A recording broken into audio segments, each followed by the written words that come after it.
Okay okay sir ಅದೇ ಇವತ್ತು ಅಧ್ಯಕ್ಷರ ಆಯ್ಕೆ ಉಪಾಧ್ಯಕ್ಷರ ಆಯ್ಕೆ ಆಯಿತು ಏನು ಹೇಳ್ತೀವಿ? ಸ್ವಾಭಾವಿಕ ಸಹಕಾರಿ ಕ್ಷೇತ್ರದಲ್ಲಿ ಇವತ್ತು ದಿವಸ ಅಧ್ಯಕ್ಷರು ಉಪಾಧ್ಯಕ್ಷ ಆಯ್ಕೆ ಆಗುವ ಮುಖಾಂತರ ಪಕ್ಷಾತೀತವಾಗಿ ಜಾತ್ಯತೀತವಾಗಿ ಜಿಲ್ಲೆಯ ಎಲ್ಲ ಹಿರಿಯರು ಮತ್ತು ಎಲ್ಲ ಶಾಸಕರು ಮಾರ್ಗದರ್ಶಕರನ್ನ ಜೊತೆಗೆ ಚರ್ಚೆ ಮಾಡೋದ್ರ ಮುಖಾಂತರ ಅಧ್ಯಕ್ಷರು ಉಪಾಧ್ಯಕ್ಷರ ಆಯ್ಕೆಯಾಗಿದೆ. ಇವತ್ತು ಯಾರು ಚುನಾವಣೆ ಗೆದ್ದಿಲ್ಲ, ಯಾರು ಸೋತಿಲ್ಲ. ಸಹಕಾರಿ ಕ್ಷೇತ್ರ ಇವತ್ತು ಗೆದ್ದಿದೆ ಅನ್ನೋ ಮಾತನ್ನು ಹೇಳಲಿಕ್ಕೆ ಇಚ್ಛೆ ಮಾಡ್ತೀನಿ. ಒಂಟಿ ಆದ್ರ ಅಂತ ಯಾರು ಇಷ್ಟು ವರ್ಷ ಅಥವಾ ರಾಜಕೀಯವಾಗಿ ಡಿಸಿಷನ್ ಬಿದ್ದಲಿತ್ತು, ಈ ಎಲ್ಲ ಚುನಾವಣೆಯಲ್ಲಿ ರಮೇಶ್ ಕತ್ತಿ ಒಂಟಿ ಆದ್ರ ಅಂತ.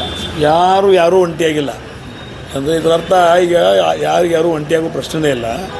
42 ವರ್ಷ ಮಾಡಿದ ನಂತರ ಇನ್ನೊಬ್ಬರಿಗೆ ನಾವು ಅದನ್ನು ಒಪ್ಪಿಸಿಕೊಟ್ಟು ಮುಂದಿನ ದಿನಮಾನಗಳಿಗೆ ಮುಂದಿನ ಪೀಳಿಗೆಗೆ ಒಳ್ಳೆಯ ಒಂದು ವ್ಯವಸ್ಥೆಯನ್ನು ಕಲ್ಪಿಸಿಕೊಡ್ಬೇಕು ಅನ್ನೋಂಥ ದೃಷ್ಟಿಯಲ್ಲಿ ಎಲ್ಲ ಹಿರಿಯರು ಚರ್ಚೆ ಮಾಡಿ ಇವತ್ತು ದಿವಸ ಅನ್ನಸವಣ್ಣ ಜೊಲ್ಲೆ ಅವರನ್ನು ಮತ್ತು ರಾಜೀವ್ ಕಾಗೆ ಅವರನ್ನು ಅವರನ್ನು ಅಧ್ಯಕ್ಷರನ್ನಾಗಿ ಇವರನ್ನು ಉಪಾಧ್ಯಕ್ಷನಾಗಿ ಆಯ್ಕೆ ಮಾಡಿ. ಮೊನ್ನೆ ರಮೇಶ್ ಜಾರಕಿಹೊಳಿ ಬಂದಿದ್ರು ಸರ್, ಒಂದು ಮಾತು ಹೇಳಿದ್ರು, ರಮೇಶ್ ಕತ್ತಿ ಅವರ ಜೊತೆ ಇನ್ನೂ ಸಂಬಂಧ ಒಳ್ಳೆಯದಿದೆ, ಇವೆಲ್ಲ ಏನು ಘಟನೆಗಳಾಗಿದೆ ಎಲ್ಲ ಘಟನೆಗಳಾಗಬಾರ್ದು ಅನ್ನೋಂಥ ವಿಚಾರ. ಚುನಾವಣೆ ಸಂದರ್ಭದಂಥ ಘಟನೆಗಳೇನಿದ್ದಲ್ಲ, ಮಾತಿನ ಸಮರಗಳಿದ್ದಾವೆ, ಅವೆಲ್ಲ ಆಗಬಾರ್ದು. ಅದು ಆಗೋ ಸಂದರ್ಭದಾಗ ಹೊರಗಿರೋದು ಮತ್ತು ಅದೆಲ್ಲ ಮುಗಿದ್ಕೊಳ್ಳಿ ಬಂದು ಹೇಳೋದು, ಮತ್ತು ಇದನ್ನು ಬಿಟ್ಟು ಮತ್ತೇನು ಮಾಡ್ತಾನೆ ನಾವು. ನಿಮ್ಮ ಜೊತೆ ಮಾತಾಡಿದ್ರು ಸರ್? ಮಾತಾಡಿದ್ರು. ಮಾತುಕತೆಗೆ ಅದಕ್ಕೆ ರಾಜಕಾರಣದ ಏನು ಕೊಡ್ಲಿಕ್ಕೆ ಕೊಡುವಲ್ಲಿ ತೊಗೊಂಡು ಮಾತುಕತೆಗೆ ಅದಕ್ಕೆ ಏನು ಸಂಬಂಧನೇ ಆಗಿಲ್ಲ. ಭಾಳ ದಿವಸ ಅಂದರೆ 2 ತಿಂಗಳ ಹಿಂದೆ, ಈಗೇನು ಮಾತಾಡಿಲ್ಲ, 2 ತಿಂಗಳ ಹಿಂದೆ ಮಾತಾಡಿಲ್ಲ. ಯಾಕಂದ್ರೆ ಲಾಸ್ಟ್ ಟೈಮ್ ತಮ್ಮ ಅಧ್ಯಕ್ಷ ಮಾಡುವಂಥ ಸಂದರ್ಭದಲ್ಲಿ ಸಂಖ್ಯಾಬಲ ಹೆಚ್ಚು ಕಡಿಮೆ ಇದ್ದರೂ ರಮೇಶ್ ಕತ್ತಿನ ಆಗ್ಬೇಕಂತ ಹೇಳಿ ನಾನು ಹೇಳಿ ಅವ್ರು ಮಾಡೀನಿ ಅಂತ ಅವ್ರು ಹೇಳಿದರು. ಸ್ವಾಭಾವಿಕ ಅದು ನಿಜವಾದ ಸಂಗತಿ ಆಗಿನ ಸಂದರ್ಭದಲ್ಲಿ.